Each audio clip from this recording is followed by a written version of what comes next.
ದೇವರ ಪರಿಶುದ್ಧ ನಾಮಕ್ಕೆ ಸ್ತೋತ್ರ ಉಂಟಾಗಲಿ. ಪ್ರಿಯರೇ, ನಾವು ಇವತ್ತು ಆರಾಧನೆ ಸ್ತುತಿ ಭಾಗಕ್ಕೆ ಹೋಗ್ತಾ ಇದ್ದೇವೆ. ಅದರ ಮೊದಲೊಂದು ವಾಕ್ಯವು ಓದುವ ನಾವು.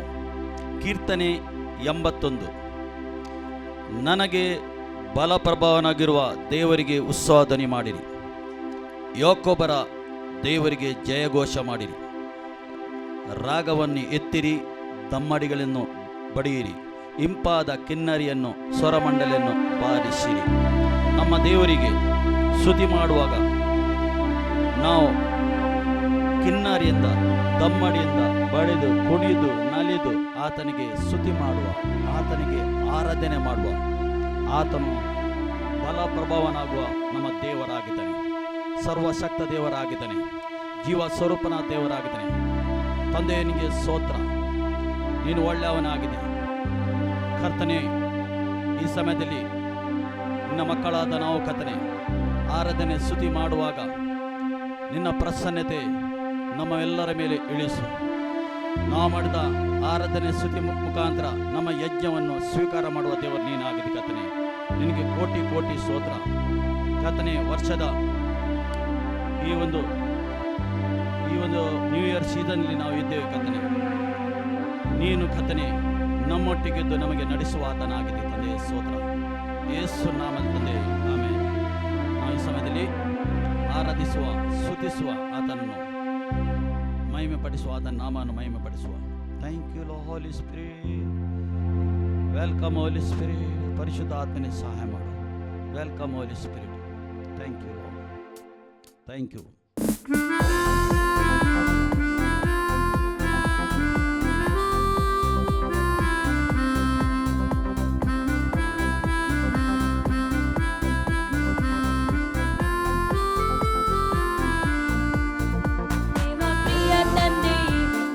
ಸೃಷ್ಟಿಕರ್ತನೆ, ನಿನಗೆಂದಿಗೂ ಆರಾಧನೆ. ನಿನ್ನ ಸ್ತುತಿಸುವೆವು, ನಾ ಹೊಗಳುವೆನು, ಹಾಡಿಕೊಂಡಾಡುವೆನು.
ಸ್ತುತಿಸುವೆನು ನಾ ಹೊಗಳುವೆನು ಹಾಡಿ ಕೊಂಡಾಡುವೆನು ಸ್ತೋತ್ರ ಮಹಿಮೆಯು ನಿನಗೆಂದು ಪ್ರಥಮನ ಗೌರವವು ನಿನಗೆಂದು ಸ್ತುತಿ ಸ್ತೋತ್ರ ಮಹಿಮೆಯು ನಿನಗೆಂದು ಘನಮಾನ ಗೌರವವು ನಿನಗೆಂದು ತಂದೆಯೇ ಸ್ತೋತ್ರ ತಂದೆಯೇ ನಮನ ಯೇಸುವೇ ಸ್ತೋತ್ರ ಗ್ಲೋರಿ ಗ್ಲೋರಿ ಗ್ಲೋರಿ ಯೇಸುವೇ ನಮನ ತಂದೆಯೇ ಸ್ತೋತ್ರ ತಂದೆಯೇ ನಮನ ಯೇಸುವೇ ಸ್ತೋತ್ರ ಯೇಸುವೇ ನಮನ. ಓ ಥ್ಯಾಂಕ್ ಯು ಲಾರ್ಡ್ ತಂದೆ ಸ್ತೋತ್ರಪ್ಪ ಹಾಲೆಲೂಯ ಹಾಲೆಲೂಯ ಹಾಲೆಲೂಯ. ಓ ತಂದೆ ಸ್ತೋತ್ರ ಹೃದಯಪೂರ್ವಕವಾಗಿ ಕಥನೆ ಮಾಡುವ ಸ್ತುತಿ ಮತ್ತು ಆರಾಧನೆಯನ್ನು ಸ್ವೀಕಾರ ಮಾಡುವ ದೇವರಾಗಿದೆ ಈಗ, ಏಕೆಂದರೆ ನೀನು ಚಲಿಸುವ ದೇವರು ಜೀವವುಳ್ಳ ದೇವರಾಗಿದೆ ಕಂದರೆ ಸ್ತೋತ್ರ hallelujah. Thank you Lord, thank you Jesus.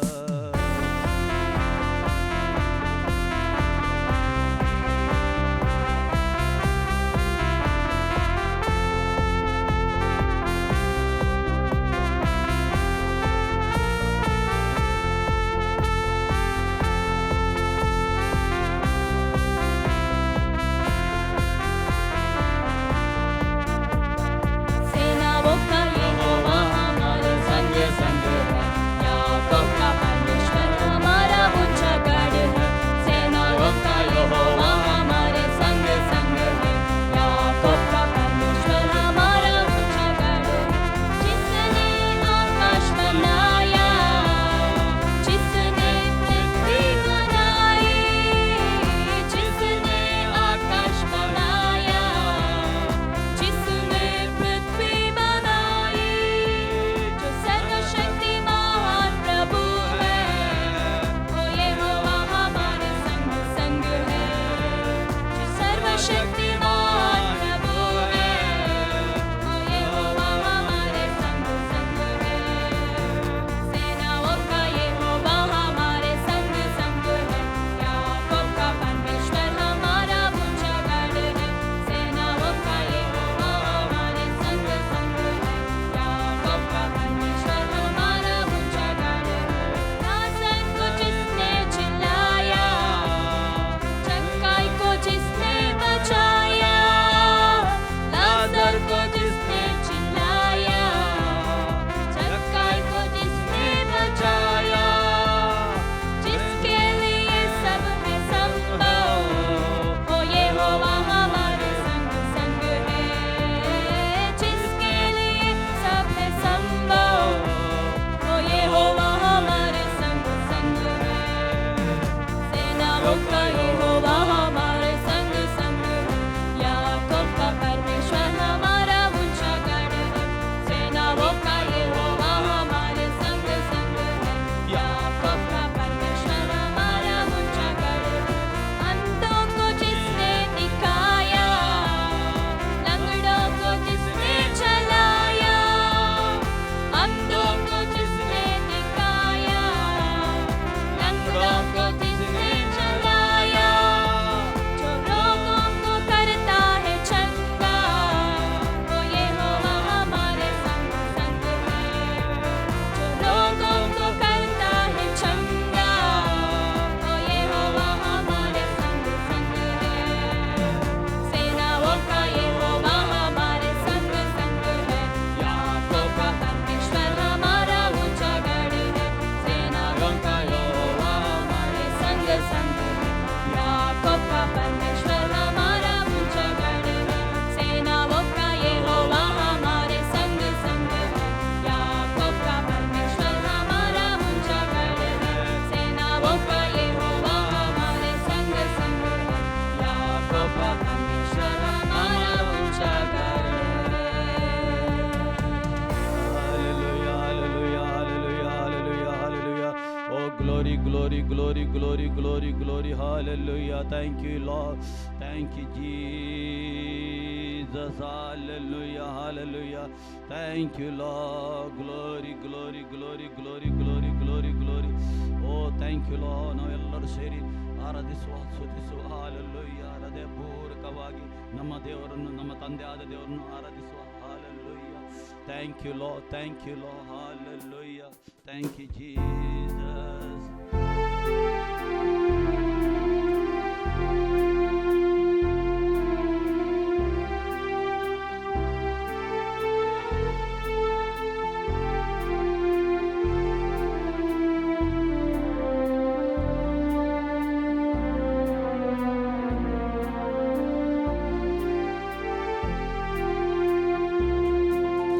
सम्या तुझ्या पायांत ताळा, म्हाका सांग समर्पिता. कूड प्राण आनी आत्म्या सवे, सर्वस्वचे तुका दिता. सम्या तुझ्या पायांत ताळा, म्हाका सांग समर्पिता. कूड प्राण आनी आत्म्या सवे,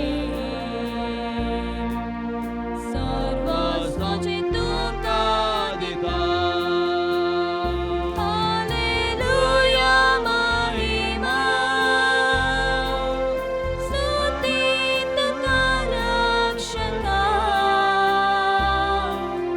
हालेलुया गायतल्या, सस्नाच्या सस्ना तुका.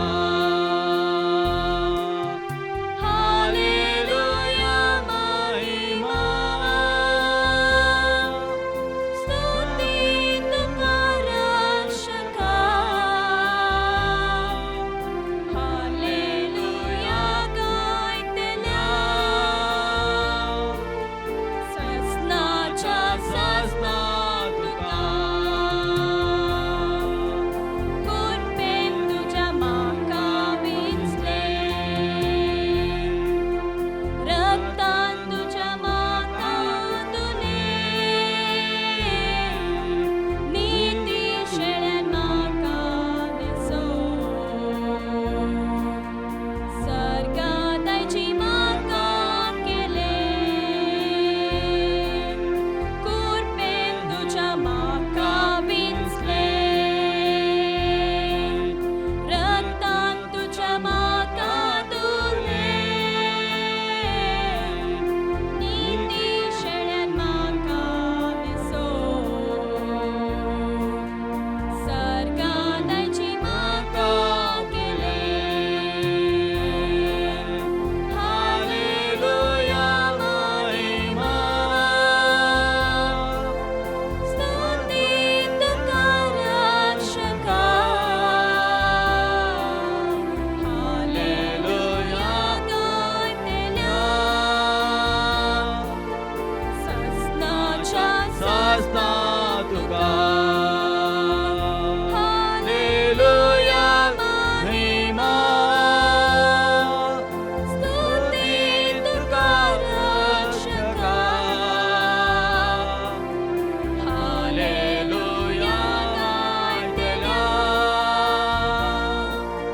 सस्नाच्या सस्ना तुका. सागो तुवें ताया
ಪ್ರಸನ್ನತೆ ನಮ್ಮ ಮಧ್ಯದಲ್ಲಿ ಉಂಟು.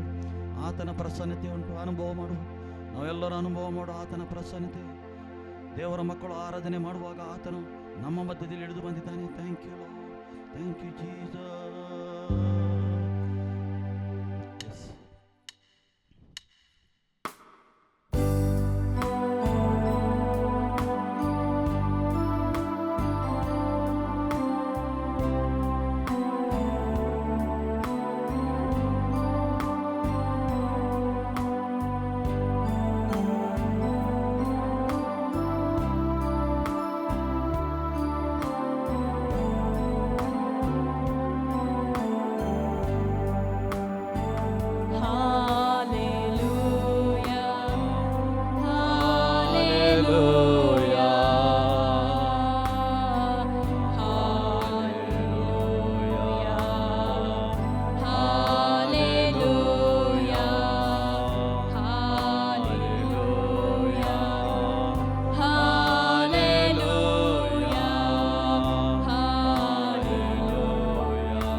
You Jesus. Thank you Father, thank you Holy Spirit. ತಂದೆ ನಿಮಗೆ ಸ್ತೋತ್ರಪ್ಪ. ಈ ಸಮಯದಲ್ಲಿ ಕರ್ತನೇ, ನಿನ್ನ ಮಕ್ಕಳಾದ ನಾವು ಸೇರಿ ಮಾಡಿದ ಸ್ತುತಿ ಮತ್ತು ಆರಾಧನೆ ನೀನು ಮಹಿಮೆ ಹೊಂದಿದ್ದಕ್ಕೆ ಸ್ತೋತ್ರ. ಸ್ತುತಿಗೆ ನೀನು ಯೋಗ್ಯನಾಗಿದ್ದಿ, ಆರಾಧನೆಗೆ ನೀನು ಒಬ್ಬನು ಯೋಗ್ಯನು ತಂದೆ. ಅಪ್ಪ ತಂದೆ ನಿನಗೆ ಸ್ತೋತ್ರಪ್ಪ. ಎಲ್ಲ ಘನ ಎಲ್ಲ ಮಾನ ಮಹಿಮೆ ನಿನಗೆ ಒಬ್ಬನಿಗೆ ಸಲ್ಲಿಸ್ತಾ ಯೇಸು ನಾಮ ತಂದೆ, ಆಮೆನ್.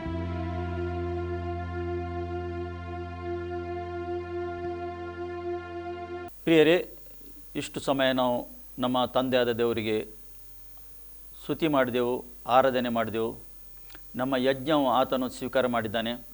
ದೇವರ ಪ್ರಸನ್ನತೆ ನಮ್ಮ ಮಧ್ಯದಲ್ಲಿ ಉಂಟು, ದೇವರ ಉಪಸ್ಥಿತಿ ನಮ್ಮ ಮಧ್ಯದಲ್ಲಿ ಉಂಟು. ದೇವರ ನಮಗೆ ಸ್ತೋತ್ರವಾಗಲಿ. ಆತನು ಒಳ್ಳೆಯವನು, ನಿಮ್ಮನ್ನು ಎಲ್ಲರನ್ನು ಆತನು ಪ್ರೀತಿ ಮಾಡ್ತಾ ಇದ್ದಾನೆ. ಈ ಸಮಯದಲ್ಲಿ ನಾವು ದೇವರ ವಾಕ್ಯಕ್ಕೆ ಹೋಗುವ ನೇರವಾಗಿ. ದೇವರ ವಾಕ್ಯ ವೆರಿ ವೆರಿ ಇಂಪಾರ್ಟೆಂಟ್ ಆಗಿದೆ. ದೇವರ ವಾಕ್ಯ ಒಬ್ಬ ಮನುಷ್ಯನ ಜೀವಿತ ಬದಲು ಮಾಡ್ತದೆ. ಏಕೆಂದರೆ ದೇವರ ವಾಕ್ಯದಲ್ಲಿ ಜೀವ ಉಂಟು, ಅದು ಹಿಬ್ಬಾಯಿ ಕತ್ತಿಯಾಗೆ ದೇವರ ವಾಕ್ಯ. ನಮಗೆ ಈ ಸತ್ಯವೇದದಲ್ಲಿ ಏನೇನು ಬರೆಯಲ್ಪಟ್ಟಿದೆ ನಮಗೋಸ್ಕರ ತಿಳಿಲಿಕ್ಕೆ ಒಂದು ದೇವರ ಅವಕಾಶ ಮಾಡಿಕೊಡ್ತಾನೆ. ಸಮಯ ಸಮಯಕ್ಕೆ ನಾವು ತಿಳ್ಕೊಳ್ಳಬೇಕು ಮತ್ತು ವಾಕ್ಯದಲ್ಲಿ ನಾವು ಬೆಳೆಯಬೇಕು, ನಾವು ಎಚ್ಚರಿಕೆಯಲ್ಲಿ ಇರಬೇಕೆಂದು ದೇವರು ಬಯಸ್ತಾ ಇದ್ದಾನೆ. ಅದಕ್ಕೋಸ್ಕರ ನಾವು ಇವತ್ತಿನ ವಾಕ್ಯ ಮಾರ್ಕನ ಬರೆದ ಶುಭ ಸಂದೇಶ ನಾವು 10:35 ನಾವು ಜ್ಞಾನಿಸುವ. ಅಲ್ಲಿ ದೇವರ ವಾಕ್ಯ ಹೇಳ್ತದೆ, ಆಗ ಜೆಬೆದೆಯನ ಮಕ್ಕಳಾದ ಯೋಹನು ಆತನ ಬಳಿಗೆ ಬಂದು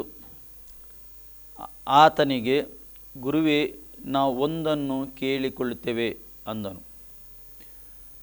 ನಮಗೋಸ್ಕರ ನಡೆಸಿಕೊಡಬೇಕೆಂದು ಹೇಳಿದರು. ಆತನು ಅವರು, ನಿಮಗೇನು ನಡೆಸಿಕೊಳ್ಳಬೇಕು ಎಂದು ಕೇಳಲು ಅವರು, ನಿನಗೆ ಮಹಾಪದವಿ. ನೋಡಿ, ಅರ್ಥ ಮಾಡಿಕೊಳ್ಳಿರಿ. ಅವರಿಗೆ ಗೊತ್ತಾಯಿತು, ಯೇಸು ಪದವಿಯನ್ನು ತಗೊಂಡು ಬರುವನಾಗಿದ್ದಾನೆ, ಮಹಾಪದವಿಯಲ್ಲಿ ಕೂತ್ಕೊಳ್ಳುವನಾಗಿದ್ದಾನೆ. ಮುಂದಿನ ಕನಸು ಅರ್ಥ ಮಾಡಿಕೊಳ್ಳಿ. ನಿನಗೆ ಮಹಾಪದವಿ ಬಂದಾಗ ನಮ್ಮಲ್ಲಿ ಒಬ್ಬನು ನಿನ್ನ ಬಡಗಡೆಯಲ್ಲಿಯೂ ಮತ್ತೊಬ್ಬನು ಎಡಗಡೆಯಲ್ಲಿಯೂ ಕೂತುಕೊಳ್ಳುವಂತೆ ನಮಗೆ ಅನುಗ್ರಹ ಮಾಡಬೇಕು ಅಂದರು. ಅಂದರೆ ಇವರು ಏನು ಬಯಸ್ತಾರೆ, ನೀನು ಮಹಾಪದವಿಯನ್ನು ತಗೊಂಡು ಬರುವಾಗ ಒಬ್ಬನಿಗೆ ಬಲ ಕಡೆಯಲ್ಲಿ ಒಬ್ಬನಿಗೆ ಎಡ ಕಡೆಯಲ್ಲಿ. ಇದರಲ್ಲಿ ಎರಡು ಅರ್ಥ ಉಂಟು. ಯೇಸು ಮಾತಾಡುವ ರೀತಿ ಇವರಿಗೆ ಅರ್ಥ ಆಗ್ತಿರಲಿಲ್ಲ. ಇವರು ಬೇರೆ ಆಲೋಚನೆ ಮಾಡಿದ್ರು, ಯೇಸು ಒಂದು ದೊಡ್ಡ ರಾಜ್ಯನ ಆಗ್ತಾನೆ ಎಂದು. ಆತನು ರಾಜ್ಯದ ಪದವಿಯಲ್ಲಿ ಕೂತ್ಕೊಳ್ತಾನೆ. ಆಗ ನಮ್ಮ ಕೂಡ ಒಂದು ಪದವಿ ಬೇಕು, ಮೊದಲೇ ಬುಕ್ಕಿಂಗ್ ಮಾಡುವುದು. ಇದಕ್ಕೋಸ್ಕರ ಯೇಸು ಹತ್ರ ಬಂದು ಯೇಸು ಹತ್ರ ಕೇಳಿದರು. ನಾವು ಮತ್ತಾಯನ ಶುಭ ಸಂದೇಶ ಅಲ್ಲಿ ಓದಿ ನಮ್ಗೆ ಗೊತ್ತಾಗ್ತದೆ. ತಾಯಿ ಬಂದು ಕೇಳ್ತಾರೆ ಮಕ್ಕಳಿಗೆ, ರಿಕ್ವೆಸ್ಟ್ ಮಾಡ್ತಾರೆ. ಯೇಸು ಹತ್ರ ಒಂದು ರಿಕ್ವೆಸ್ಟ್ ಮಾಡ್ತಾ ಇದ್ದಾಳೆ. ಇಲ್ಲಿ ಈ ಮಾರ್ಕನ ಬರೆದ ಶುಭ ಸಂದೇಶದಲ್ಲಿ ಯಾಕೋಬ ಮತ್ತು ಯೋಹನನ ಹೆಸರುಂಟು. ಈ ಸತ್ಯವೇದ 4 ರೀತಿಯಲ್ಲಿ ಬರೆಯಲ್ಪಟ್ಟಿದೆ. ಎಲ್ಲ ದೇವರ ವಾಕ್ಯನೇ ಒಂದು ಕಡೆಯಲ್ಲಿ ತಪ್ಪಿದರೆ ಇನ್ನೊಬ್ಬನು ಸರಿಪಡಿಸಿದ್ದಾನೆ. ಈ ರೀತಿ 4 ಗಾಸ್ಪಲ್, ಮತ್ತಾಯನ ಶುಭ ಸಂದೇಶ, ಮಾರ್ಕನ ಶುಭ ಸಂದೇಶ, ಲೂಕನ ಶುಭ ಸಂದೇಶ, ಯೋಹನ ಶುಭ ಸಂದೇಶ ಎಲ್ಲ ದೇವರ ವಾಕ್ಯವೇ. ಅಂದರೆ ನಾವು ತಿಳ್ಕೊಳ್ಳಬೇಕು, ತಿಳ್ಕೊಂಡು ನಾವು ಎಚ್ಚರಿಕೆಯಲ್ಲಿ ಇರಬೇಕು, ದೇವರ ವಾಕ್ಯದಲ್ಲಿ ಬೆಳೆಯಬೇಕು ಎಂದು ದೇವರು ಬಯಸ್ತಾನೆ. ದೇವರು ಪ್ರಿಯರೇ ನಿಮ್ಮ ವಿಷಯದಲ್ಲಿ ಒಳ್ಳೆಯದನ್ನೇ ಬಯಸ್ತಾನೆ. ಏಕೆ? ದೇವರು ನಿಮ್ಮನ್ನು ಪ್ರೀತಿ ಮಾಡ್ತಾನೆ. ಆತನು ಎಂದಿಗೂ ನಿಮಗೆ ತಳ್ಳಿ ಹಾಕುವುದಿಲ್ಲ. ಈಗ ಇವರು ಏನು ಬಯಸ್ತಾರೆ? ನಮಗೆ ಒಬ್ಬನಿಗೆ ಎಡ ಕಡೆಯಲ್ಲಿ ಒಬ್ಬನಿಗೆ ಬಲ ಕಡೆಯಲ್ಲಿ ಕೂತ್ಕೊಳ್ಳುವ ಪದವಿ ಬೇಕು ಎಂದು ಯೇಸು ಹತ್ರ ಕೇಳ್ತಾ ಇದ್ದಾರೆ. ಯೇಸು ಮಾತಾಡುವ ರೀತಿ ಬೇರೆ, ಇವರು ಮನುಷ್ಯನ ಆಲೋಚನೆ ಮಾಡುವ ರೀತಿ ಬೇರೆ. ಯೇಸು ಸಂಪೂರ್ಣ ಮನುಷ್ಯನಾಗಿದ್ದನು, ಸಂಪೂರ್ಣ ದೇವರಾಗಿದ್ದನು ಆತನು. ಅದಕ್ಕೋಸ್ಕರ ಯೆಶಾಯನ ಗ್ರಂಥ ಅಲ್ಲಿ 55:8 ಓದಿದ್ರೆ ನಮ್ಗೆ ಗೊತ್ತಾಗ್ತದೆ, ನಿಮ್ಮ ಆಲೋಚನೆ ನನ್ನ ಆಲೋಚನೆ ಅಲ್ಲ, ನಿಮ್ಮ ಮಾರ್ಗವು ನನ್ನ ಮಾರ್ಗ ಅಲ್ಲ. ನೀವು ಏನು ಆಲೋಚನೆ ಮಾಡ್ತೀರಿ ಅದು ನನ್ನ ಆಲೋಚನೆ ಅಲ್ಲ, ನನ್ನ ಆಲೋಚನೆ ಬೇರೆ ಉಂಟು ನಿಮ್ಮ ವಿಷಯದಲ್ಲಿ. ನೀವೇನು ಮಾರ್ಗದಲ್ಲಿ ನಡೀತೀರಲ್ಲ ಈಗ, ಅದು ನನ್ನ ಮಾರ್ಗ ಅಲ್ಲ, ನೀವು ಹಿಡ್ಕೊಂಡ ಮಾರ್ಗ ಅದು ಹಿಡ್ಕೊಂಡು ನಡೀತಾ ಇದ್ದೀರಿ. ಆಕಾಶ ಮತ್ತು ಭೂಮಿ ಎಷ್ಟು ವ್ಯತ್ಯಾಸ ಉಂಟು ಅಷ್ಟು ವ್ಯತ್ಯಾಸ ಉಂಟು. ದೇವರ ಆಲೋಚನೆ, ದೇವರ ಮಾರ್ಗ ಅಷ್ಟು ವ್ಯತ್ಯಾಸ ಉಂಟು. ಈಗ ಮನುಷ್ಯನು ನಡೀತಾನೆ, ತನ್ನ ಮಾರ್ಗದಲ್ಲಿ ನಡೀತಾ ಇದ್ದಾನೆ. ಅದಕ್ಕೋಸ್ಕರ ಸ್ಥಾನಿಕನಾದ ಯೋವನ ಶುಭ ಸಂದೇಶ ಇವನು ಫಸ್ಟು ಆತನ ಶುಭ ಸಂದೇಶ, ದೇವರ ರಾಜ್ಯವು ಹತ್ತಿರವಾಗಿದೆ, ದೇವರ ಕಡೆಗೆ ತಿರುಗಿಕೊಳ್ಳಿರಿ. ಹಾಗಾದರೆ ಮನುಷ್ಯನು ಯಾವ ಮಾರ್ಗದಲ್ಲಿ ಹೋಗ್ತಾ ಇದ್ದಾನೆ? ತನ್ನ ಮಾರ್ಗದಲ್ಲಿ ಹೋಗ್ತಾ ಇದ್ದಾನೆ. ಯೇಸುವಿನ ಶುಭ ಸಂದೇಶ ಏನು? ಫಸ್ಟ್ ಮತ್ತಾಯನ ಗ್ರಂಥ ಶುಭ ಸಂದೇಶ 4 ದೇವರ ರಾಜ್ಯ ಹತ್ತಿರ ಆಗಿದೆ, ದೇವರ ಕಡೆಗೆ ತಿರುಗಿಕೊಳ್ಳಿರಿ. ಈಗ ಒಬ್ಬ ವ್ಯಕ್ತಿ ತಿರುಗಿಕೊಳ್ಳೋದು ವೆರಿ ಇಂಪಾರ್ಟೆಂಟ್. ಮಾನಸಾಂತರ ಆಗ್ತಾನೆ, ಪಶ್ಚಾತ್ತಾಪ ಆಗ್ತಾನೆ, ಆದರೆ ತಿರುಗಿಕೊಂಡು ನಡೆಯುವುದು ತುಂಬ ಕಷ್ಟ ಒಬ್ಬ ವ್ಯಕ್ತಿಗೆ. ದೇವರ ಶುಭ ಸಂದೇಶ, ಯೇಸುವಿನ ಶುಭ ಸಂದೇಶ ಕೇಳುವಾಗ ಸಂತೋಷದಿಂದ ಸ್ವೀಕಾರ ಮಾಡ್ತಾರೆ. ನಾನು ಪಾಪಿ ಎಂದು ಅವರು ಒಳಗಿಂದ ಅವ್ರಿಗೆ ಚುಚ್ಚುತ್ತದೆ. ಹೌದು, ನಾನು ಪಾಪ ಮಾಡಿದ್ದೇನೆ, ಪಾಪದಲ್ಲಿ ಹುಟ್ಟಿದ್ದೇನೆ, ನನಗೆ ಕೂಡ ಪರಲೋಕ ಬೇಕು, ನಾನು ಕೂಡ ನಿತ್ಯತೆಗೆ ಸೇರಬೇಕು, ಎಲ್ಲರ ಮನಸ್ಸಿಗೆ ಬರ್ತದೆ.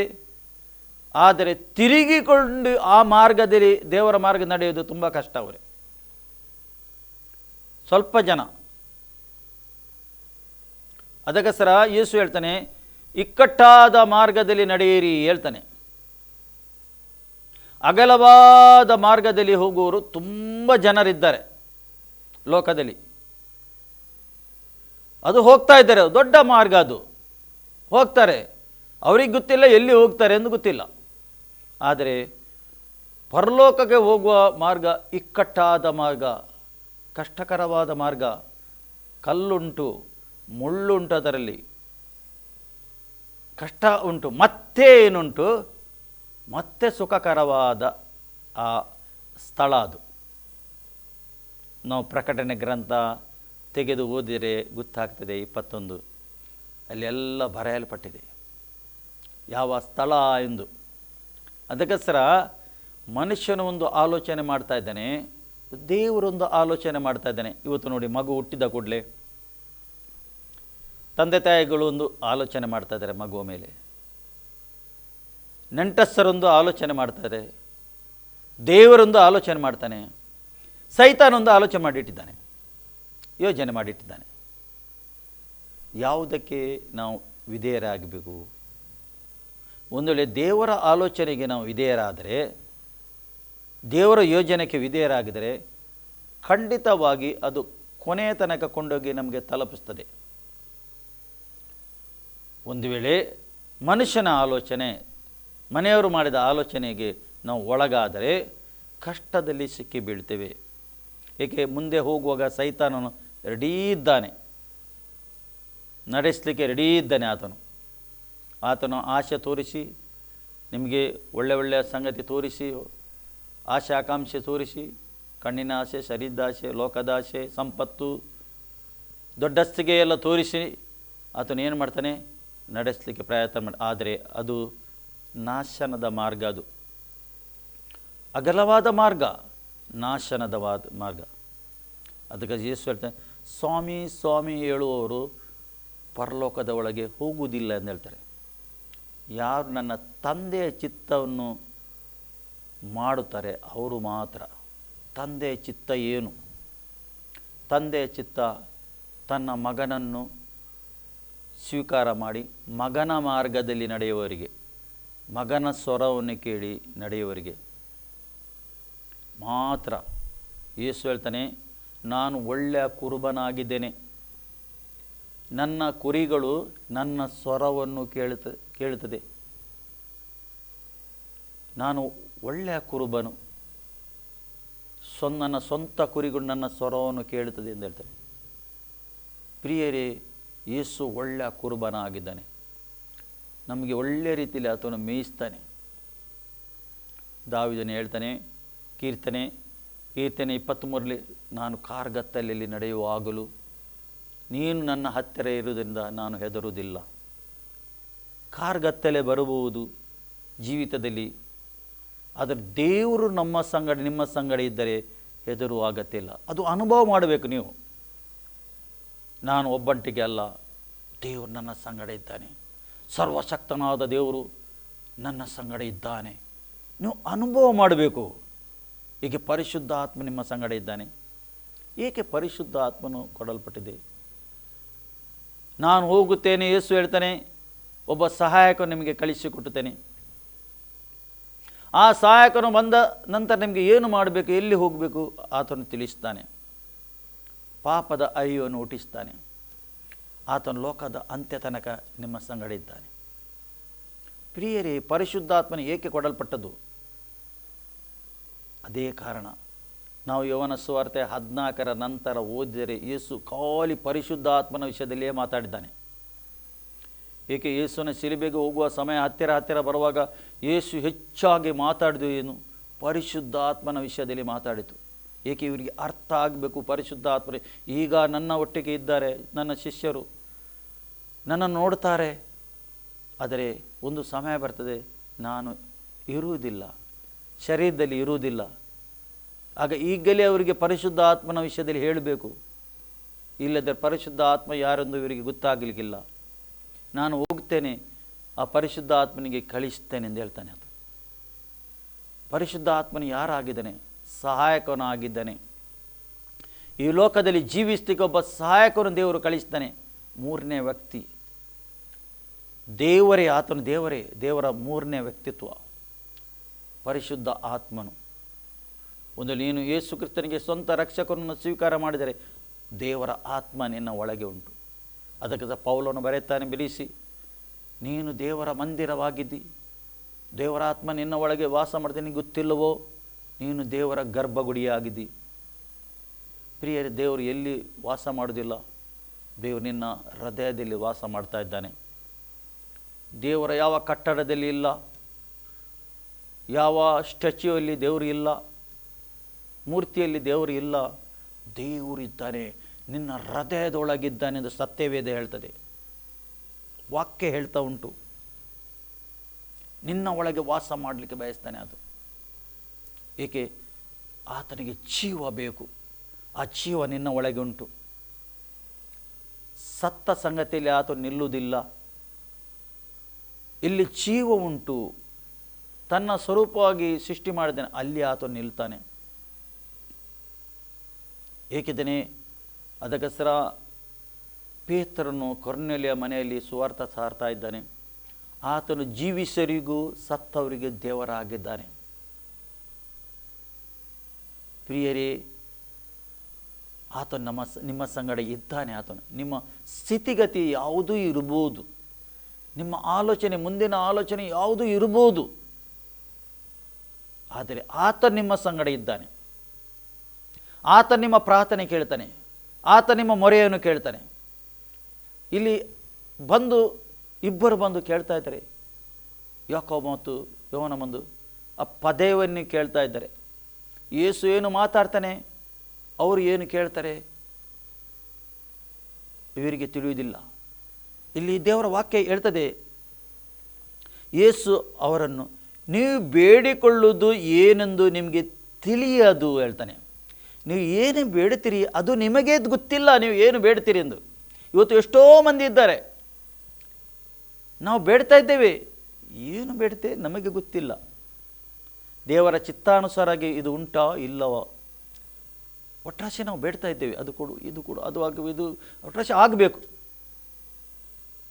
ಆದರೆ ನಮಗೆ ಗೊತ್ತುಂಟ ನಾವು ಏನು ಬೇಡುತ್ತೇವೆ ಎಂದು, ಯಾರ ಹತ್ರ ಬೇಡುತ್ತೇವೆ ಎಂದು.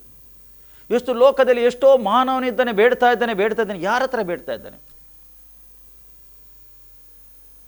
ಯಾರ ಹತ್ರ ಬೇಡ್ತಾ ಇದ್ದಾನೆ ಆತನು?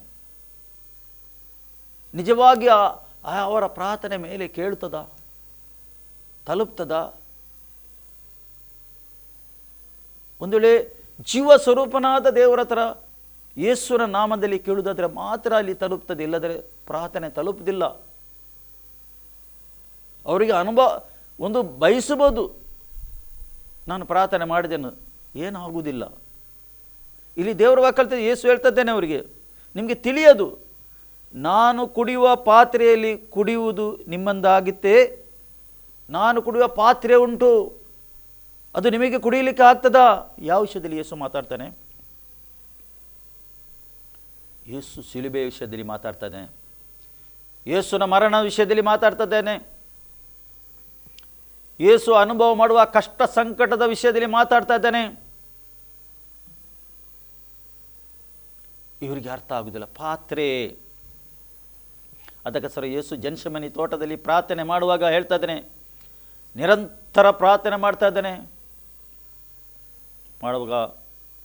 ಪ್ರಾರ್ಥನೆ ಮಾಡುವಾಗ, ತಂದೆ, ನನ್ನ ಮುಂದೆ ಇದ್ದ ಆ ಒಂದು ಪಾತ್ರೆ ನಿನಗೆ ಚಿತ್ತ ಇದ್ದರೆ ತಪ್ಪಿಸಿ ಹೇಳ್ತಾನೆ.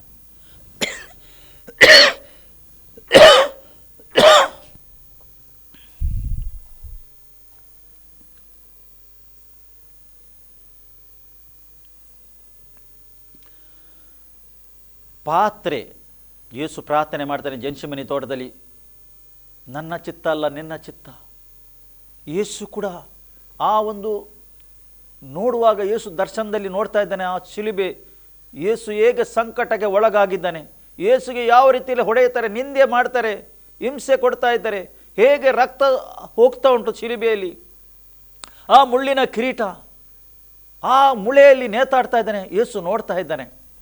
ಯೇಸು ಕೂಡ ಬೇಡ ಹೋಗಲಿಕ್ಕೆ, ಅಲ್ಲಿ ಮಾನವನಾತನು ಶರೀರದಲ್ಲಿದ್ದಾನೆ, ಬೇಡ, ತಂದೆ ಹತ್ರ ಬೇಡ್ತಾ ಇದ್ದಾನೆ, ಇದನ್ನು ತಪ್ಪಿಸು, ಈ ಪಾತ್ರೆ ಹೇಳ್ತಾನೆ. ಆಗುವುದಿಲ್ಲ, ಅದು ನೋಡಿದ ಆತನು, ದರ್ಶನದಲ್ಲಿ ನೋಡಿದ ಯೇಸು ಪ್ರಾರ್ಥನೆ ಮಾಡುವಾಗ ಬೆವರು ಬರ್ತಾ ಉಂಟು, ರಕ್ತದ ಬೆವರು ಬರ್ತಾ ಉಂಟು. ತಪ್ಪಿಸಿ ಹೇಳ್ತಾನೆ, ಈ ಪಾತ್ರೆ ತಪ್ಪಿಸು, ಆದರೆ ನನ್ನ ಚಿತ್ತ ಅಲ್ಲ ನಿನ್ನ ಚಿತ್ತವಾಗಲಿ ಹೇಳ್ದ. ದೇವರ ಚಿತ್ತ ಏನಿತ್ತು? ಯೇಸು ಶಿಲುಬೆಗೆ ಹೋಗಬೇಕು, ಯೇಸುಗೆ ಚಾಟಿಯಿಂದ ಹೊಡೆಯಬೇಕು, ಯೇಸುವಿನ ಮೇಲೆ ಮುಳ್ಳಿನ ಕಿರೀಟ ಹಾಕಬೇಕು, ಯೇಸು ಶಿಲುಬೆಗೆ ಹೊಡೆಯಬೇಕು, ಯೇಸು ಶಿಲುಬೆಯಲ್ಲಿ ನೇತಾಡಬೇಕು ಎಂದು ತಂದೆಯ ಚಿತ್ತ. ಯಾತಕಸರ ನಿನ್ನನ್ನು ನನ್ನನ್ನು ಬದುಕಿಸಲಿಕ್ಕೆ, ನೀನು ಮತ್ತು ನಾನು ನರಕಕ್ಕೆ ಹೋಗಬಾರದು. ನಮಗೆ ಸಿಕ್ಕುವ ಆ ದಂಡನೆ ಯೇಸು ಕ್ರಿಸ್ತನು ತನ್ನ ಮೇಲೆ ತಗೊಂಡ. ತಂದೆಯಾದ ದೇವರು ತನ್ನ ಮಗನ ಮೇಲೆ, ಯೇಸು ಕ್ರಿಸ್ತನ ಮೇಲೆ ಹಾಕಿದ ಎಲ್ಲ ದಂಡನೆ, ನಾವು ಮಾಡಿದ ಪಾಪದ ಆ ದಂಡನೆ ಯೇಸುವಿನ ಮೇಲೆ ಹಾಕಿದ, ಆ ಶಾಪ ಯೇಸುವಿನ ಮೇಲೆ ಹಾಕಿದ. ಶಿಲುಬೆಯಲ್ಲಿ ಯೇಸು ಯಾರಾಗಿದ್ದ? ಶಾಪಗ್ರಸ್ತನಾಗಿದ್ದ. ಪಾಪ, ಎಲ್ಲ ಮಾನವನ ಪಾಪ ಹೊತ್ತುಕೊಂಡು ಆ ಸಂಕಟ ಅನುಭವ ಮಾಡಿ ರಕ್ತವನ್ನು ಸುರಿಸಿ, ಸ್ವಾಮಿಯವರು ಏನು ಮಾಡ್ತಾರೆ ಗೊತ್ತಿಲ್ಲ ಹೇಳ್ದ. ನೋಡಿ ಎಂಥ ಹೃದಯ ನೋಡಿ. ಹೊಡೆಯವರಿಗೆ ಕೂಡ ಹೇಳ್ತಾನೆ, ಇವರು ಏನು ಮಾಡ್ತಾರೆ ಗೊತ್ತಿಲ್ಲ. ಗೊತ್ತಿಲ್ಲವಾ? ಈ ಮನುಷ್ಯನಿಗೆ ಹೊಡೆಯುವ ಗೊತ್ತಿಲ್ಲ, ಗೊತ್ತುಂಟು, ಆದರೆ ಯೇಸು ಹೇಳ್ತಾನೆ, ಕ್ಷಮೆ ಕೊಡ್ತಾ ಇದ್ದಾನೆ. ಕೊನೆಗೆ ಒಪ್ಪಿಸ್ತಾನೆ, ಪ್ರಾಣ, ನನ್ನ ಪ್ರಾಣ ನಿನ್ನ ಕೈಯಲ್ಲಿ ಕೊಡ್ತಾನೆ. ಅದರ ಮೊದಲು ಹೇಳ್ತಾ ಇದ್ದಾನೆ, ನೀನು ಏನು ಕೊಟ್ಟ ಕೆಲಸ ಅದು ಆಯಿತು, ಇಟ್ ಈಸ್ ಫಿನಿಶ್, ಮುಗಿಸಿದ್ದಾನೆ. ಪಾತ್ರೆ, ಘೋರವಾದ ಮರಣ ಶಿಲುಬೆಯಲ್ಲಿ, ಅದೇ ತಂದೆ ಬಯಸಿದ್ದು. ನಿನ್ನನ್ನು ನನ್ನನ್ನು ಬದುಕಿಸಬೇಕಾದ್ರೆ ಬೇರೆ ಮಾರ್ಗ ಇಲ್ಲ ದೇವರ ಹತ್ರ. ಬೇರೆ ಮಾರ್ಗ ಇದ್ದರೆ ದೇವರು ಹುಡುಕುತ್ತಿದ್ದನು, ಅದೇ ಮಾರ್ಗ. ಅದಕ್ಕೋಸ್ಕರ ತಾನಿಕನಾದ ಯೋನು ಯೇಸುವನ್ನು ನೋಡಿದರೆ, ಇಡೇ ಯಜ್ಞದ ಕುರಿಮರಿ, ಲೋಕದ ಪಾಪವನ್ನು ಪರಿಹಾರ ಮಾಡಲಿಕ್ಕೆ ಯಜ್ಞದ ಕುರಿ ಯೇಸುಗೆ ನೋಡಿ ಹೇಳ್ತಾನೆ. ಯೇಸು ಯಾರಾಗಿದೆ? ಯಜ್ಞದ ಕುರಿಯಾಗಿ ಬಂದಿದ್ದಾನೆ. ನಿಮಗೆ ಪ್ರಕಟಣೆ ಗ್ರಂಥ ಓದ್ಯರಲ್ಲಿ ಗೊತ್ತಾಗ್ತದೆ ಆ ಯಜ್ಞದ ಕುರಿ ವಿಷಯದಲ್ಲಿ. ನಮಗೆ ನೋಡುವಾಗ ಒಂದು ಚಿಲಿಬೆ ಒಂದು ರೀತಿ ನೋಡ್ತೇವೆ ಮಾನವನು ಇವತ್ತು. ಆದರೆ ಶಿಲುಬೆ ಎಂದರೆ ಏನು? ಪರಲೋಕದ ಬಾಗಿಲಾಗಿದೆ. ಶಿಲುಬೆಯ ಮುಖಾಂತರ ಪರಲೋಕದ ಬಾಗಿಲು ತೆರೆಯಲ್ಪಟ್ಟಿದೆ. ಪಾತ್ರೆ, ಯೇಸು ಕುಡಿದ ಪಾತ್ರೆ, ಪ್ರಾಣ ಕೊಟ್ಟು ಆತನಿಗೆ ಹೂಣಲ್ಪಟ್ಟು 3ನೇ ದಿವಸ ತಂದೆಯಾದ ದೇವರು ಜೀವಂತ ಎಬ್ಬಿಸಿದ ಯೇಸು ಕ್ರಿಸ್ತನಿಗೆ. ಯೇಸು ಕ್ರಿಸ್ತನು ಜೀವಂತ ಆಗಿದ್ದಾನೆ, ಜೀವಿಸ್ತಾ ಇದ್ದಾನೆ. ಪರಲೋಕಕ್ಕೆ ಹೋಗಿ ತಂದೆಯ ಬಲಪಾಸದಲ್ಲಿ ಆತನು ಕೂತ್ಕೊಂಡು ನಿನಗಸ್ರ ನನಗಸ್ರ ವಿಜ್ಞಾಪನೆ ಮಾಡ್ತಾ ಇದ್ದಾನೆ. ಪ್ರಿಯರೇ, ಈಗ ಕೃಪೆ ಉಂಟು, ದೇವರ ಕೃಪೆ ಆದ ಕಾರಣ ನೀನು ಮತ್ತು ನಾನು ಸುರಕ್ಷಿತವಾಗಿದ್ದೇವೆ. ನಿನಗೆ ಮತ್ತು ನನಗೆ ಕೂಡ ಈ ಲೋಕದಲ್ಲಿ ಜೀವಿಸುವ ಎಂದು ಮನಸ್ಸು ಆಗ್ತದೆ. ಇನ್ನೂ ಕೂಡ ಜೀವಿಸುವ, ಯಾವ ಕಾಯಿಲೆ ಬಂದರೂ ಯಾವ ಸಮಸ್ಯೆ ಬಂದರೂ ಇನ್ನೂ ನಾವು ಜೀವಿಸುವ ಎಂದು ಮನಸ್ಸು ಬರ್ತದೆ, ನಾವು ಜೀವಿಸಬೇಕೆಂದು. ಆದರೆ ಒಂದು ಸಮಯ ಬರ್ತದೆ, ಸತ್ಯವೇದ ಹೇಳ್ತದೆ, ಆ ಸಮಯದಲ್ಲಿ ಯಾರಿಗೂ ಕೂಡ ಜೀವಿಸಲಿಕ್ಕೆ ಮನಸ್ಸಿಲ್ಲ, ಸಾಯಬೇಕೆಂದೇ ಮನಸ್ಸು. ಮರಣ ಬರಲಿ ಎಂದು ಕರೆಯುತ್ತಾರೆ. ಆ ಸಮಯ ಬರ್ತದೆ ಈಗ ಶೀಘ್ರವಾಗಿ. ಆ ಸಮಯದಲ್ಲಿ ಮರಣ ಬರುವುದಿಲ್ಲ ಮನುಷ್ಯನಿಗೆ. ಅಷ್ಟು ಮನುಷ್ಯನು ಟಾರ್ಚರ್ ಆಗ್ತಾನೆ. ಈಗ ದೇವರ ಕೃಪೆ ಉಂಟು. ನಿನಗೆ ಮತ್ತು ನನಗೆ ಯೇಸುವನ್ನು ಸ್ವಂತ ರಕ್ಷಕನೊಂದು ಸ್ವೀಕಾರ ಮಾಡಿ ಆತನ ವಾಕ್ಯವನ್ನು ಪಾಲಿಸಿ ಆತನ ಮಾರ್ಗ ನಡೆಯಲಿಕ್ಕೆ. ಅದೇ ಹೇಳ್ತಾನೆ, ನಾನು ಕುಡಿಯುವ ಪಾತ್ರೆ ನಿಮಗೆ ಕುಡಿಯಲಿಕ್ಕೆ ಆಗ್ತದಾ? ಇಬ್ಬರಿಗೆ ಕೇಳ್ತಾ ಇದ್ದಾನೆ ಯೇಸು.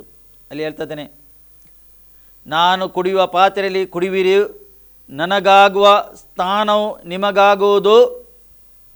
ಆದರೆ ನನ್ನ ಬಲ ಕಡೆಯಲ್ಲಿ ಆದರೂ ಎಡ ಕಡೆಯಲ್ಲಿ ಆದರೂ ಕೂತುಕೊಳ್ಳುವಂತೆ ಅನುಗ್ರಹ ಮಾಡುವುದು ನನ್ನದಲ್ಲ ಹೇಳ್ತಾನೆ. ನನ್ನ ಬಲ ಕಡೆಯಲ್ಲಿ ನನ್ನ ಎಡ ಕಡೆಯಲ್ಲಿ ಕೂತ್ಕೊಳ್ಳೋದು ಅನುಗ್ರಹ, ಅದು ಅನುಗ್ರಹ ಸಿಗುವುದು, ಅದು ನನ್ನದಲ್ಲ ಆತನು ಹೇಳ್ತಾನೆ. ಏಕೆ? ಶರೀರದಲ್ಲಿ ಇದ್ದಾನೆ ಆತನು.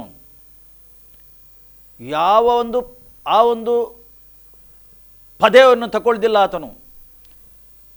ಆತನು ಎಲ್ಲ ತಂದೆಗೆ ತೋರಿಸ್ತಾ ಇದ್ದಾನೆ, ಎಲ್ಲ ತಂದೆ. ಏಕೆ? ಶರೀರದಲ್ಲಿ ಇದ್ದಾನೆ. ಅದು ನನ್ನ ಚಿತ್ತ ಹೇಳ್ತಾನೆ. ಅಲ್ಲಿ ದೇವರು ಅಲ್ಲಿ ಆತನು ಹೇಳ್ತಾ ಇದ್ದಾನೆ, ಅನುಗ್ರಹ ನನ್ನದಲ್ಲ, ಅದು ಯಾರಿಗೆಂದು ಸಿದ್ಧಪಡಿಸಿದೆಯೋ ಅವರಿಗೆ ಸಿಕ್ಕುವುದು ಎಂದು ಹೇಳಿದನು. ದೇವರು ಯಾರಿಗೆ ಸಿದ್ಧ ಮಾಡಿದ್ದಾನೆ ಅವರಿಗೆ ಆ ಪದವಿ ಸಿಗುತ್ತದೆ. ಪ್ರಿಯರೇ, ನಿಮಗೆ ಕೂಡ ಒಂದೊಂದು ಪದವಿ ದೇವರು ಸಿದ್ಧ ಮಾಡಿಟ್ಟಿದ್ದಾನೆ ಪರಲೋಕದಲ್ಲಿ. ನಿಮಗೆ ಕೂಡ ಒಂದು ಮನೆ ಸಿದ್ಧ ಮಾಡಿಟ್ಟಿದ್ದಾನೆ ಪರಲೋಕದಲ್ಲಿ, ಸಿದ್ಧ ಮಾಡಿಟ್ಟಿದ್ದಾನೆ. ಅದು ತಂದೆ ಸಿದ್ಧ ಮಾಡಿಟ್ಟಿದ್ದಾನೆ. ಯಾರಿಗೆ ಸಿಗುವುದು ಅದು ಸಿಗ್ತದೆ. ನಮ್ಮ ಚಿತ್ತದ ಪ್ರಕಾರ ಅಲ್ಲ, ಅದು ಆತನ ಚಿತ್ತಕ್ಕೆ ಒಳಗಾಗುವಾಗ. ಈ ಲೋಕದಲ್ಲಿ ನಾವು ಒಂದಲ್ಲೇ ಒಂದು ರೀತಿಯಲ್ಲಿ ದೇವರ ಸೇವೆ ಮಾಡುವಾಗ ನಿಜವಾಗಿ ಹೃದಯದೊಳಗೆ ಸೇವೆ ಮಾಡಬೇಕು. ಯೇಸುಗೆ ಬಡವರಿಗೆ ನೋಡುವಾಗ ತುಂಬ ಕನಿಕರ ಬರ್ತಿತ್ತು ನೋಡಿ. ಸತ್ಯವೇದ ಓದಿರಿ. ಪಾಪಿಷ್ಟರು, ಬಡವರು ಎಲ್ಲ ತಳ್ಳಿಬಿಟ್ಟವರು, ಅವರಿಗೆ ನೋಡುವಾಗ ಯೇಸುಗೆ ಕರುಣೆ ಬರ್ತಿತ್ತು. ನೋಡುವಾಗ ಕನಿಕರದ ಹೃದಯದಿಂದ ನೋಡ್ತಿದ್ದ ಯೇಸು ಕ್ರಿಸ್ತನು. ಪ್ರಿಯರಿ, ಈ ಲೋಕದಲ್ಲಿ ನಿಮಗೆ ಕಷ್ಟ, ಸಂಕಟ, ರೋಗ ಬೇರೆ ಬೇರೆ ಇರಬಹುದು, ಇಲ್ಲಂದರೆ ಹೇಳಲಿಕ್ಕೆ ಸಾಧ್ಯನೇ ಇಲ್ಲ. ಏಕೆಂದರೆ ನೀವು ಹುಟ್ಟುವಾಗನೇ ನೋಡಿ, ನೀವು ಚಿಕ್ಕ ತಾಯಿಯ ಗರ್ಭದಲ್ಲಿ ಹೊರಗೆ ಬರುವಾಗನೇ ನಾವು ಒಂದೊಳ್ಳೆ ಹಾಸ್ಪಿಟಲ್ಲಿ ಹುಟ್ಟುವುದಾದರೆ, ಆ ಮನೆಯಲ್ಲಿ ಮೇಡ್ ಇದ್ದರೆ ಅವರು ಮೊದಲು ಮಾಡೋದು ಕೆಲಸ ಏನು? ಒಂದೇಳಿ ನೀನು ಮರುಗುವುದಿಲ್ಲಾದರೆ, ಕೂಗುವುದಿಲ್ಲಾದರೆ ಒಂದು ಕೊಡ್ತಾರೆ. ಅವರು ಒಂದು ಕೊಟ್ಟು ಕೂಗುವ ಹಾಗೆ ಮಾಡ್ತಾರೆ. ಅಂದರೆ ನೀನು ಈ ಲೋಕಕ್ಕೆ ಬಂದೆ, ಇನ್ನು ಕೂಗಲಿಕ್ಕೆ ಉಂಟು. ಈ ಲೋಕದಲ್ಲಿ ಎಷ್ಟು ತನಕ ನೀನು ಇದ್ದಿ, ಕಷ್ಟ ಸಂಕಟ ಬರ್ತಾ ಇರ್ತದೆ, ಹೋಗ್ತಾ ಇರ್ತದೆ. ಪ್ರಾರ್ಥನೆ ಮಾಡುವಾಗ ದೇವರು ಸಹಾಯ ಮಾಡ್ತಾನೆ. ಎಲ್ಲದರಲ್ಲಿ ದೇವರ ಸಹಾಯ ಉಂಟು. ದೇವರು ಏನು ಬಯಸ್ತಾನೆ? ನೀನು ಒಳ್ಳೆ ಆರೋಗ್ಯದಲ್ಲಿ ಇರಬೇಕು, ಸಂತೋಷದಲ್ಲಿ ಇರಬೇಕು, ಸಮಾಧಾನ ಇರಬೇಕು ಎಂದು ಆತನಲ್ಲೇ ಇರಬೇಕು ಅಂತ ದೇವರು ಬಯಸ್ತಾನೆ. ಕೆಲವು ಸರಿ ನಮ್ಮ ಮುಂಡುತನದಿಂದ, ಮಾನವನ ಮುಂಡುತನದಿಂದ ದೇವರಿಂದ ದೂರ ಹೋಗಿ ಪಾಪಕ್ಕೆ ಒಳಗಾಗಿ ನಮ್ಮ ಆಸೆ ಆಕಾಂಕ್ಷೆ ನಮ್ಮ ಸ್ವಾರ್ಥಕ್ಕೆ ಬಿದ್ದು ನಾವು ಏನು ಮಾಡ್ತಾಯಿದ್ದೇವೆ? ನಾವು ಕೆಲವು ಸಂಗತಿ ಬರ ಮಾಡ್ತಾ ಇದ್ದೇವೆ ನಮ್ಮಲ್ಲಿ. ಆದ ಕಾರಣ ಮಾನವನ ಕಷ್ಟದಲ್ಲಿದ್ದಾನೆ. ಸೈತಾನು ಇದೇ ಬಯಸ್ತಾ ಇದ್ದಾನೆ. ಅದಕ್ಕೋಸ್ಕರ ದೃಢವಾಗಿ ಆತನ ಮೇಲೆ ನಂಬಿಕೆಟ್ಟು ಆತನ ಚಿತ್ತ ಏನುಂಟು ಅದಕ್ಕೆ ವಿಧೇಯರಾಗಬೇಕು. ದೇವರೊಂದು ಪದವಿಯನ್ನು ಸಿದ್ಧ ಮಾಡಿಟ್ಟಿದ್ದಾನೆ. ತಿಮೋತಿಯ ಬರೆದ ಪತ್ರಿಕೆ ನೀವು ಸರಿಯಾದ ಓದಿದರೆ, ಪೌಲನು ಬರೆದ ಅಲ್ಲಿ ಗೊತ್ತಾಗ್ತದೆ ಯಾವ ಪದವಿ ಏನು ಎಂದು ದೇವರು ಏನೇನು ಇಟ್ಟಿದ್ದೇನೆ. ಅದಕ್ಕೆ ಸರಿ ಪೌಲನು ಬರೆತಾ ಇದ್ದಾನೆ, ನಾನು ಗುರಿ ಗೊತ್ತಿಲ್ಲದೆ ಓಡುವುದಿಲ್ಲ, ನನಗೆ ಗುರಿ ಗೊತ್ತುಂಟು, ನಾನು ಎಲ್ಲಿ ಹೋಗ್ತೇನೆ ನನಗೆ ಗೊತ್ತುಂಟು, ಅದಕ್ಕೆ ಸಹ ನಾನು ಓಡ್ತಾ ಇದ್ದೇನೆ. ಒಂದು ಜಯಮಾಲೆ ಉಂಟು ನನಗೆ, ಒಂದು ಕಿರೀಟ ಉಂಟು ನನಗೆ, ಒಂದು ಪದವಿ ಉಂಟು ಅಲ್ಲಿ, ಅದಕ್ಕೆ ಸಹ ನಾನು ಓಡ್ತಾ ಇದ್ದೇನೆ. ಹಗಲು ರಾತ್ರಿ ಓಡ್ತಾ ಇದ್ದಾನೆ, ಸೇವೆ ಮಾಡ್ತಾ ಇದ್ದಾನೆ. ಕಷ್ಟ ಸಂಕಟ ಸಮಸ್ಯೆ ಅವನ ಜೀವಿತದಲ್ಲಿ ಬಂದಿದೆ. ಆದರೆ ಆತನು ಎಲ್ಲದರಲ್ಲಿ ದೇವರಿಗೆ ಗುಣಗುಟ್ಟದೆ ದೇವರ ಹತ್ರ ಕೃಪೆಯನ್ನು ಕೇಳಿ ಆತನು ಈ ಲೋಕದ ಪ್ರಯಾಣ ಮುಗಿಸಿದ್ದಾನೆ. ಅದೇ ಪ್ರಕಾರ ನೀವು ಮತ್ತು ನಾವು ಈ ಲೋಕದ ಪ್ರಯಾಣ ಮುಗಿಸಲಿಕ್ಕೆ ಉಂಟು. ಹೇಗೆ ಮುಗಿಸು? ಆತನ ಮೇಲೆ ವಿಶ್ವಾಸ ಇಟ್ಟು. ನನಗೊಂದು ಪದವಿ ಉಂಟಲ್ಲಿ, ಇಲ್ಲಿಯ ಸುಖ ಇಲ್ಲಿಯ ಆಸ್ತಿ ಪಾಸ್ತಿ ಏನಲ್ಲ, ಎಲ್ಲ ಬಿಟ್ಟು ಹೋಗ್ಲಿಕ್ಕುಂಟು ಅಲ್ಲ. ನನ್ನ ಮಕ್ಕಳಿಗೆ ಮಾಡಲಿಕ್ಕುಂಟು, ಮಕ್ಕಳಿಗೆ ದೇವರು ಕೊಡ್ತಾನೆ. ಅವ್ರದ್ದು ಕೂಡ ದೇವರು ಪ್ರೀತಿ ಮಾಡ, ಅವರು ಕೂಡ ದೇವರೇ ಮಕ್ಕಳು. ನೀನು ಗಂಟು ಕಟ್ಟು ಇಡುವ ಅಗತ್ಯ ಇಲ್ಲ. ನಾವು ದೇವರ ಕೃಪೆ ಅವರ ಮೇಲೆ ಉಂಟು. ದೇವರಿಗೆ ಜ್ಞಾನ ತಿಳುವಳಿಕೆ ಕೊಟ್ಟಿದ್ದಾನೆ, ಅವರಿಗೆ ಅನುಗ್ರಹ ಕೊಡ್ತಾನೆ, ಎಲ್ಲ ಕೊಡ್ತಾನೆ. ಈಗ ಏನು ಬೇಕು ನಮಗೆ? ನಮ್ಮ ದೃಷ್ಟಿ ಅಲ್ಲಿರಬೇಕು. ನಮಗೆ ಕೊಟ್ಟ ಕೆಲಸ ಯಾವುದೊಂದು ತಿಳುಕೊಂಡು ದೇವರು ಏನು ಕೊಟ್ಟಿದ್ದಾನೆ ಅದು ತಿಳುಕೊಂಡು ನಾವು ಆ ಓಟನ್ನು ಓಡಬೇಕು. ಇಲ್ಲಿ ಏನು ಹೇಳ್ತಾನೆ ಯೇಸು? ಏನು ಹೇಳ್ತಾ ಇದ್ದಾನೆ ಇಲ್ಲಿ? ಅದು ಯಾರಿಗೆಂದು ಸಿದ್ಧಪಡಿದೆಯೋ ಅವರಿಗೆ ಸಿಕ್ಕುವುದು ಎಂದು ಹೇಳಿದನು. ಯಾರಿಗೆ ಸಿದ್ಧಪಡಿದಿದೆ ಅದು ಅವರಿಗೆ ಸಿಕ್ಕುತ್ತದೆ. ಎಲ್ಲರಿಗೆ ದೇವರು ಪರಲೋಕದಲ್ಲಿ ದೇವರ ವಾಕ್ಯ ಹೇಳ್ತಾ 14ನೇ ಅಧ್ಯಾಯ ಯೋಹಾನ ಸುವಾರ್ತೆಯಲ್ಲಿ ಬರೆಯಲ್ಪಟ್ಟಿದೆ. ಮನೆ ವಿಷಯದಲ್ಲಿ ಎಲ್ಲರಿಗೆ ಈ ಲೋಕದಲ್ಲಿ ಯಾರ್ಯಾರು ಪ್ರಯಾಸ ಪಡ್ತಾರೆ ಸುವಾರ್ತೆಗೋಸ್ಕರ, ಸುವಾರ್ತೆ ಎಲ್ಲರಿಗೆ ತಲುಪಬೇಕು. ಸುವಾರ್ತೆ, ಈ ಗುಡ್ ನ್ಯೂಸು ಮಾನವ ಕುಲಕ್ಕೆ, ಎಲ್ಲ ಮಾನವ ಕುಲಕ್ಕೆ ತಲುಪಬೇಕು. ಏಕೆಂದರೆ ಯೇಸು ಕ್ರಿಸ್ತನು ಎಲ್ಲ ಮಾನವ ಕುಲದ ದೇವರಾಗಿದ್ದಾನೆ. ಯಾವ ಧರ್ಮದ ದೇವರಲ್ಲ ಆತನು, ಎಲ್ಲರ ದೇವರ ಆತನು. ಆತನ ಮುಖಾಂತರ ಸೃಷ್ಟಿ ಆದದ್ದು, ಆತನಿಗೆ ಹೆಸರ ಆದದ್ದು. ಅದಕ್ಕೋಸ್ಕರ ಆತನ ಮೇಲೆ ದೃಷ್ಟಿಟ್ಟು ನಾವು ಓಡಬೇಕು. ಇತರರಿಗೆ ನೀನು ಏನು ಮಾಡ್ತೀ ಅದು ನನಗೆ ಮಾಡಿದಾಗೆ ಆಯಿತು ಯೇಸು ಹೇಳ್ತಾ ಇದ್ದಾನೆ. ಇತರರಿಗೆ, ಬಲಹೀನತೆ ಇದ್ದವರಿಗೆ, ಕಷ್ಟದಲ್ಲಿ ಇದ್ದವರಿಗೆ, ಸಮಸ್ಯೆಯಲ್ಲಿ ಇದ್ದವರಿಗೆ ಕ್ರಿಸ್ತನಲ್ಲಿ ಇದ್ದು, ಯೇಸು ಹೇಳ್ತಾನೆ, ಅರ್ಥ ಮಾಡಿಕೊಳ್ಳಿರಿ, ನೀವು ನನ್ನಲ್ಲಿ ಇದ್ದು ಒಂದು ತಂಬು ನೀರು ಇತರರಿಗೆ ಕೊಟ್ಟರೆ ಅದರ ಪ್ರತಿಫಲ ನಿಮಗೆ ತಪ್ಪುವುದಿಲ್ಲ. ಹೇಗೆ ಪರಲೋಕದಲ್ಲಿ ಬರೆದಾಯಿತು.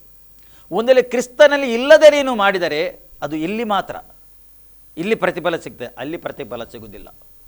ಖಂಡಿತ ನಿಮಗೆ ಅರ್ಥ ಆಯಿತು ಅಂತ ನಂಬುತ್ತೇನೆ. ಈ ವಾಕ್ಯದಿಂದ ದೇವರು ನಮ್ಮನ್ನು ಆಶೀರ್ವಾದ ಮಾಡಲಿ. ಆಮೇಲೆ ಪ್ರಾರ್ಥಿಸುವ. ಪ್ರೀತಿ ಸ್ವರೂಪನಾದ ಹೆಚ್ಚೆಚ್ಚು ಪ್ರೀತಿ ಮಾಡುವ ಪರಲೋಕದಲ್ಲಿರುವ ಪ್ರೀತಿಯುಳ್ಳ ತಂದೆ, ನಿನಗೆ ಸ್ತೋತ್ರ. ನಿನ್ನ ಅಪಾರವಾದ ಪ್ರೀತಿಗೆ ಸ್ತೋತ್ರ. ನೀನು ವಾಕ್ಯದ ಮುಖಾಂತರ ಮಾತಾಡಿದಿ ಕರ್ತನೇ, ಎಲ್ಲರ ಹತ್ರ ಮಾತಾಡಿ, ನಮ್ಮ ಹತ್ರ, ನಿನ್ನ ಮಕ್ಕಳ ಹತ್ರ ಎಲ್ಲ ಹತ್ರ ಮಾತಾಡಿದಿ. ಸ್ತೋತ್ರಪ್ಪ.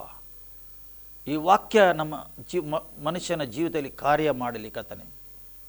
ವಾಕ್ಯದಲ್ಲಿ ಜೀವ ಉಂಟು, ಆಶೀರ್ವಾದ ಮಾಡು ಕರ್ತನೇ. ವಾಕ್ಯದ ಮುಖಾಂತರ ಕರ್ತನೇ, ಇವರಿಗೆ ನಿನ್ನ ಸಹಾಯ ಬೇಕು, ನಾನು ಬೇಡಿಕೊಳ್ತೇನೆ ಕರ್ತನೇ. ಈ ಲೋಕದಲ್ಲಿ ಹೋಗುವಾಗ ಬರುವಾಗ ನಿನ್ನ ಸಹಾಯ ಬೇಕು, ಕೆಲಸ ಕಾರ್ಯ ನಿನ್ನ ಸಹಾಯ ಬೇಕು, ಕುಟುಂಬ ಜೀವಿತ ನಿನ್ನ ಸಹಾಯ ಬೇಕು ಕರ್ತನೇ, ವೈಯಕ್ತಿಕ ಜೀವಿತ ನಿನ್ನ ಸಹಾಯ ಬೇಕು. ಎಲ್ಲವೂ ನಿನ್ನ ಹತೋಟಿಗೆ ತಗೊಳ್ಳು. ಅವರ ಮನಸ್ಸು ಹತೋಟಿಗೆ ತಗೊಳ್ಬೇಕಂತ ನಾನು ಪ್ರಾರ್ಥನೆ, ನಿನ್ನ ಹತೋಟಿಗೆ ತಗೊಳ್ಳು ಕರ್ತನೇ. ಕತೆ ದೃಷ್ಟಿ ನಿನ್ನ ಮೇಲೆ ಇರಬೇಕು. ಒಂದು ಪದವಿ ದೇವರು ಇಟ್ಟಿದ್ದಾನೆ ನಮಗೆಂದು ತಿಳ್ಕೊಂಡು ಕತನೆ ನಮ್ಮ ಓಟವನ್ನು ನಾವು ಓಡಬೇಕು. ಓಡಲಿಕ್ಕೆ ಇವರಿಗೆ ಸಹಾಯ ಮಾಡಬೇಕಂದು ನಾನು ಪ್ರಾರ್ಥನೆ ಮಾಡ್ತೇನೆ ಕತನೆ. ನಿನ್ನ ಸಮಾಧಾನ ಇವರ ಮೇಲೆ ಇಳಿದು ಬರಲಿ, ಇವರಲ್ಲಿ ಇಳಿದು ಬರಲಿ, ಇವರ ಕುಟುಂಬದಲ್ಲಿ ಸಮಾಧಾನ ಇಳಿದು ಬರಬೇಕಂದು ನಾನು ಪ್ರಾರ್ಥನೆ ಮಾಡ್ತೇನೆ ಈ ಸಮಯದಲ್ಲಿ. ಕರ್ತನೇ ನಿನಗೆ ಸ್ತೋತ್ರ, ನಿನಗೆ ಸ್ತೋತ್ರ. ನಿನ್ನ ಪ್ರಸನ್ನತೆ ಅನುಭವ ಮಾಡಬೇಕು, ನಿನ್ನ ಉಪಸ್ಥಿತಿಯವರು ಯಾವಾಗಲೂ ಅನುಭವ ಮಾಡಬೇಕು. ನೀನು ಮಾಡಿದ ಉಪಕಾರವನ್ನು ಒಂದು ಮರೆಯದೆ ಎಲ್ಲ ಉಪಕಾರಗಸ್ತರ ಕೃತಜ್ಞ ಸ್ತುತಿ ಕೊಡಲಿಕ್ಕೆ ಇವರಿಗೆ ಸಹಾಯ ಮಾಡಬೇಕಂದು ನಾನು ಪ್ರಾರ್ಥನೆ ಮಾಡ್ತೇನೆ ಈ ಸಮಯದಲ್ಲಿ ಕರ್ತನೇ. ಸ್ತೋತ್ರಪ್ಪ, ನಿನ್ನ ಮಕ್ಕಳಿಗೋಸ್ಕರ ಸ್ತೋತ್ರ. ನಮ್ಮ ಪ್ರಾರ್ಥನೆ ಕೇಳಿದ್ದಕ್ಕೆ ಸ್ತೋತ್ರ, ಉತ್ತರ ಕೊಟ್ಟಿದ್ದಕ್ಕೆ ಸ್ತೋತ್ರ. ಎಲ್ಲ ಘನ ಮಾನ ಮಹಿಮೆ ಯೇಸು ಕ್ರಿಸ್ತನ ನಾಮದಲ್ಲಿ ಆಮೇನ್. ನಾವು ಅಂತ್ಯಾಶವನ್ನು ಪಡೆದುಕೊಳ್ಳುವ. ನಮ್ಮ ಕರ್ತನಾದ ಯೇಸು ಕ್ರಿಸ್ತನ ಕೃಪೆ, ತಂದೆಯಾದ ದೇವರ ಪ್ರೀತಿ, ಪರಿಶುದ್ಧಾತ್ಮನ ಅನ್ಯೋನ್ಯತೆ ಈಗಲೂ ಸದಾಕಾಲ ಕ್ರಿಸ್ತನು ಮಧ್ಯಾಕಾಲದಲ್ಲಿ ಪ್ರತ್ಯಕ್ಷ ಆಗುವ ತನಕ ನಿಮ್ಮ ಸಂಗಡ ಇರಲಿ. ಆಮೇನ್.